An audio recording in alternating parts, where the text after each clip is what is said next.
بسم اللہ الرحمن الرحیم۔ بسم اللہ الرحمن الرحیم۔ عزیز طلباء اور طالبات، السلام علیکم ورحمۃ اللہ وبرکاتہ۔ امید ہے کہ آپ لوگ خیر و عافیت سے ہوں گے۔ مقاصد حصہ چہارم کے دروس ریکارڈ ہو رہے ہیں اور سبق نمبر 38 ہم نے پڑھا۔ سبق نمبر 38 میں کہ اگر کوئی مسکتات خیار میں سے پہلا مسکت کی شرط کو عائد کرنا چاہتا ہے عقد میں، تو عقد میں دو قسم کے تصور ہو سکتی ہے عبارات۔ ایک کہے کہ میں شرط عائد کرتا ہوں کہ مجھے خیار حاصل نہیں۔ دوسرا یہ تصور ہو سکتا تھا کہ یہ کہے کہ میں فسخ نہیں کروں گا، اس خیار مجلس میں فسخ نہیں کروں گا۔ اس کو پھر دو کیٹیگریز، یا تو وہ اس کی مخالفت کرتا ہے تو مخالفت کی دو صورتیں ہیں، دو احتمال تھے، یا اس کا فسخ نافذ ہوگا یا نافذ نہیں ہوگا۔ تو پہلا تھا عدم نفوذ، اسی کے بارے میں ہم نے بات کی۔ پھر دوسرے کے بارے میں ابھی سبق نمبر 29 میں ہم پڑھیں گے کہ کون سا احتمال جو ہے وہ بہتر ہے۔ دونوں کی دلیلیں پیش ہو چکی ہیں پچھلے سبق میں، اور اس پہلے احتمال کے بارے میں زیادہ موافقت لگ رہی ہے۔ اسی عبارت سے ہم آج کا درس شروع کریں گے، اور یہ ہوگی عبارت والے احتمال اول اوفق کا بے عموم ادلہ۔ تو یہ یہاں سے عبارت جو ہے وہ شروع کریں گے۔ آئیں اگلی سلائیڈ میں ہم شروع کرتے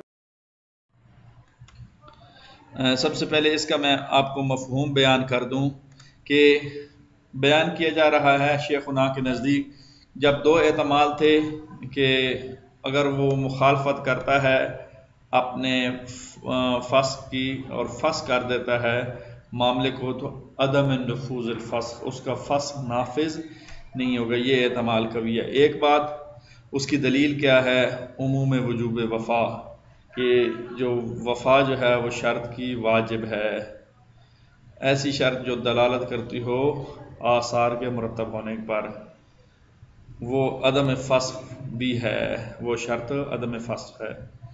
یہ تمام احوال میں، تمام ازمان میں، تمام افراد میں، یہ یوں کہوں کہ البیعان اوفو بالعقود جو ہے، یہ دلیل تمام زمانوں اور تمام جو ہے وہ احوال میں موجود ہے۔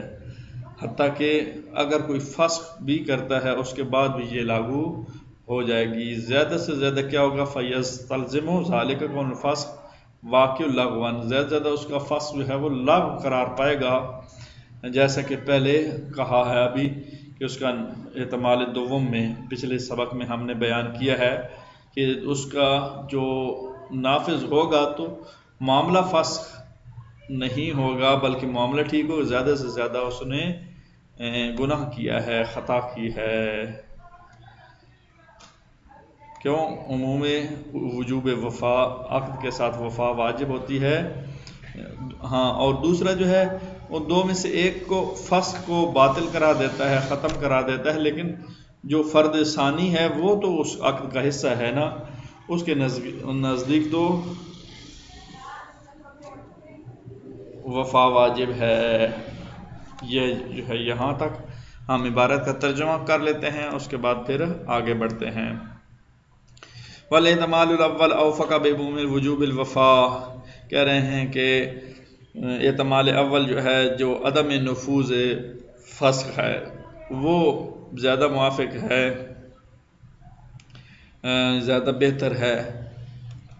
کیوں بہتر ہے؟ کیونکہ اس پر دلیل یہ ہے کہ بعموم وجوب الوفا، بشرط، شرط کے ساتھ وفا جو ہے واجب ہوتی ہے، اس کا عموم تقاضا کرتا ہے، یہ عام ہے، ہر شرط، ہر قسم کی شرط کی وفا واجب ہے۔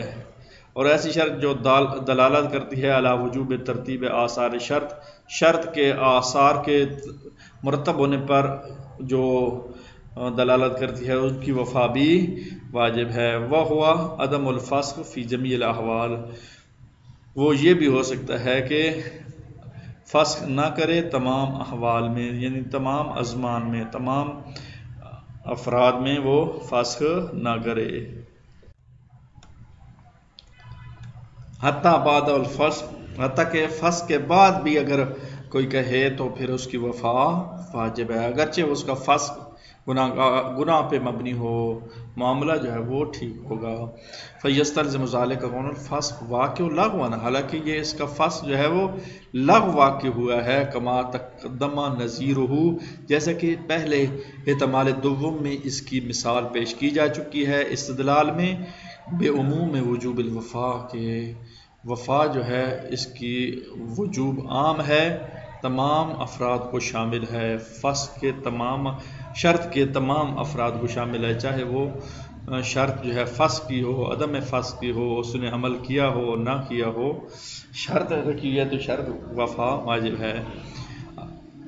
علاقون فسق احدہما، اور ان میں سے ایک فسق کرتا ہے منفردن اکیلا، وہ لغو ہوگا، لا یرفع وجوب الوفا، وفا کے وجوب جو ہے وہ مرتفع نہیں ہوگا، اٹھے گا نہیں، شرط کے ساتھ اس کی وفا واجب ہے۔ جی آگے بڑھتے ہیں۔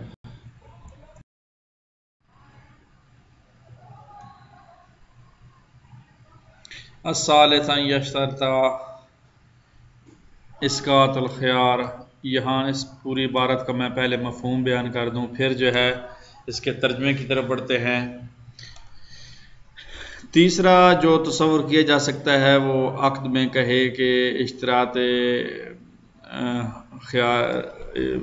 اسقاط الخیار یا حق خیار، وہ کس طرح ہوگا؟ وہ اس طرح ہو سکتا ہے کہ وہ یہ کہے کہ میں جو ہے وہ عقد کے بعد خیار کے ساقط ہونے کی شرط عائد کرتا ہوں، کہ میں عقد کے بعد خیار کو ساقط کروں گا، یہ الفاظ، اور یہ ظاہراً تقاضا کرتے ہیں کہ اس کا اسقاط واجب، اس کے اسقاط کا وجوب جو ہے وہ تقاضا کرے گا کہ عقد کے بعد جو ہے وہ یہ انجام دے، یعنی وہ پھر ایک عقد کر لے گا، پھر عقد کے بعد ایک بات کرے گا کہ میں خیار کو ساقط کرتا ہوں۔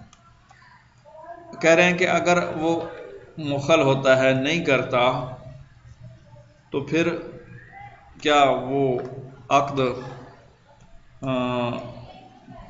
فسخ ہوگا یا نہیں ہوگا؟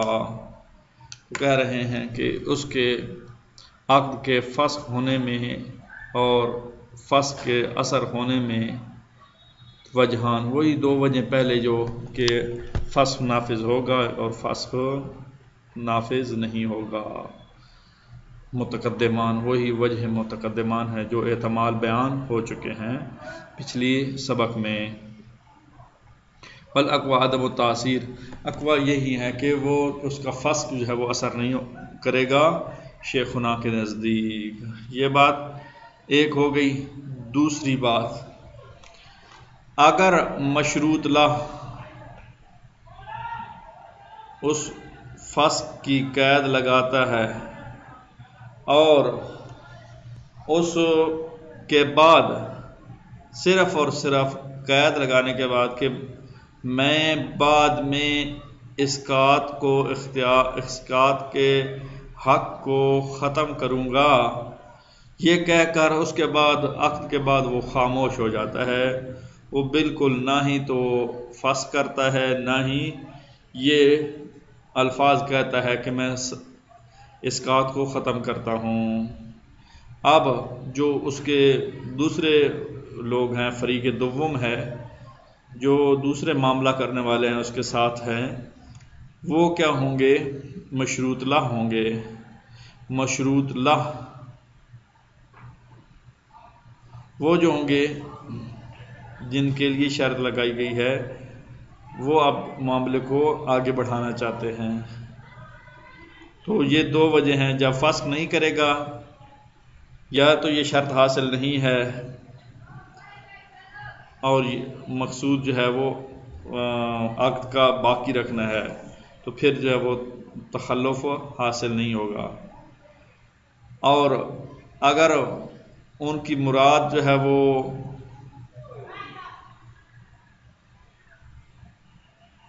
یہاں شیخنا کے جو وہ مبنا فرق رکھتا ہے. شیخنا کہتے ہیں کہ مشروط لہ کے لیے جو دوسری پارٹی ہے ان کے لیے دو صورتیں ہیں، یا تو اس فسخ کی تاثیر کے قائل ہیں یا نہیں. اگر تاثیر کے قائل نہیں ہیں تو پھر مخالف پارٹی بھی اس کو فسخ کرنے کی صلاحیت نہیں رکھتی، اور اگر فسخ کی تاثیر کے قائل ہیں تو پھر مخالف پارٹی بھی مصلحتاً اس مشروط لہ کو اس کو خیار حاصل ہے اور اس کی اوپر سلطنت اور اس کے اوپر فسخ کرنے کی صلاحیت رکھتی ہے. جی آئیں اس کا ترجمہ جو ہے وہ کر لیتے ہیں. الثالث یعنی تیسری صورت جو ہے جو خیار کے ساقط ہونے کے لیے بیان کی جا سکتی ہے، متصور ہو سکتی ہے. یشترط اسقاط الخیار کہ خیار کو ساقط کرنے کی شرط لگانا، وہ مقتضی ظاہر ہو وجوب اسقاط بعد العقد، عقد کے بعد اس کے ساقط کرنے کا وجوب ظاہراً تقاضا کرتا ہے، یعنی عقد کے بعد وہ اس کو سقوط کے اسقاط کے وجوب کا تقاضا کرتا ہے یہ عقد. فلو اخلا بہی اگر اس کے ساتھ وہ مخل ہوتا ہے، وہ نہیں کرتا ساقط، وفسخ العقد اور عقد فاسق کر دیتا ہے، ففی تاثیر الفسخ فسخ کرنے کی تاثیر اثر ہوگا یا نہیں. الوجہان دو وجہ ہیں، المتقدمان جو پہلے گزر چکی ہے. وہ پہلے کیا گزر چکی ہیں؟ ایک وجہ یہ تھی کہ فسخ جو ہے وہ نفوذ کرے گا، دوسرا تھا کہ عدم نفوذ الفسخ کہ فسخ کا اثر نہیں ہوگا، فسخ لاغو ہوگا. والاقوا عدم التاثیر، اقوا یہ ہے احتمال اول کہ اس میں فسخ کی تاثیر نہیں ہوگی.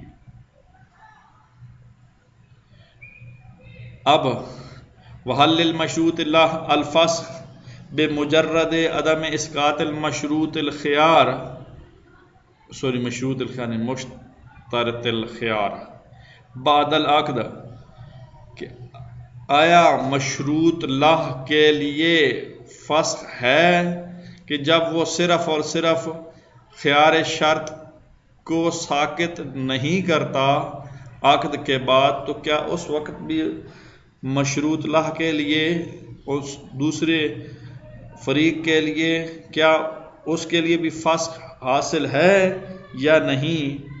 وَإِن لَمْ يَفْسَخ اگرچہ وہ فسخ بھی نہیں کرتا، یعنی جس نے شرط لگائی تھی ساقط کرنے کی وہ اس کو شرط کو بھی نہیں لگاتا اور فسخ بھی نہیں کرتا، تو پھر اس مشروط لہ جو دوسری پارٹی ہے دوسرا فریق ہے اس کو بھی حاصل ہے یا نہیں؟ وجہان دو وجہ ہیں. دو وجہ کیا ہیں؟ ایک فسخ کا حق حاصل ہے اور دوسرا فسخ کا حق حاصل نہیں ہے.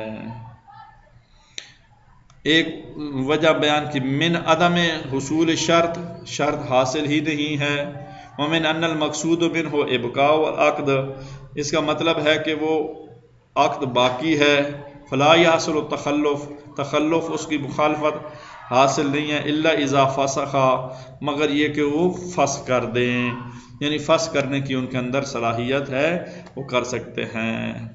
واولا اور بہتر ہے، یہ آگے شیخنا اپنی بات بیان کر رہے ہیں، بناءً علی قول بعدم تاثیر الفسخ فہو عدم الخیار، کہہ رہے ہیں کہ نہیں بھائی جان، اگر دو قسم کے اس میں احتمال تھے کہ پچھلے میں بھی کہ یا تو فسخ کی تاثیر ہے یا نہیں، اگر فسخ کی تاثیر عدم تاثیر کے قائل ہو تو پھر اس دوسری پارٹی کو بھی فسخ کرنے کی صلاحیت نہیں ہے، وہ عدم الخیار خیار نہیں ہے. کیوں؟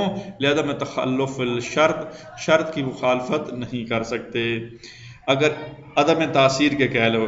وعلی القول بالتاثیر ہی اور اگر اس فسخ کی تاثیر کے قائل ہو جائے ثبوت الخیار، ان کو خیار حاصل ہے مشروط لہ کو، کیوں؟ لأنہ قد یکون الغرض من الشرط عدم تزلزل العقد، کیونکہ جو شرط کی غرض ہوتی ہے وہ یہ ہوتی ہے کہ عقد جو متزلزل نہ ہو، ویکون بقاء مشروط علی سلطنت الفسق، پس فسق کی سلطنت پر ان کی مشترط شرط کی بقا موجود ہے، مخالفاً لمصلحۃ المشروط لہ، جو پہلا بندہ جس نے دوسری پارٹی جس نے کرنا ہے فسق، اس کو یہ مصلحت حاصل ہے، وقد یموت ذو الخیار وینتقل الی وارثہ، اگر صاحب خیار مر جاتا ہے اسی محفل میں تو وہ اس کے وارثوں کو اختیار منتقل ہو جائے گا، جو پچھلی باسوں میں وکیل میں بھی بات بیان ہوئی تھی۔ تو نتیجہ یہ نکلا کہ شیخنا اس چیز کے قائل ہیں کہ جو اسقاط کی شرط ہے اس کو اگر لگاتے ہیں، بنا رکھتے ہیں کہ عدم تاثیر، تو پھر فریق دوم کو حاصل نہیں ہے، اور اگر تاثیر کے قائل ہو جائیں تو پھر یہ فسق اگرچہ وہ اس کے مصلحت میں ہے، اس کے فائدے میں ہے، وہ ایک علیحدہ بحث آئے گی کہ ان کا کیا کرنا کیسا ہے۔ وصلی اللہ تعالی علی خیر خلق محمد وآلہ الطیبین الطاہرین۔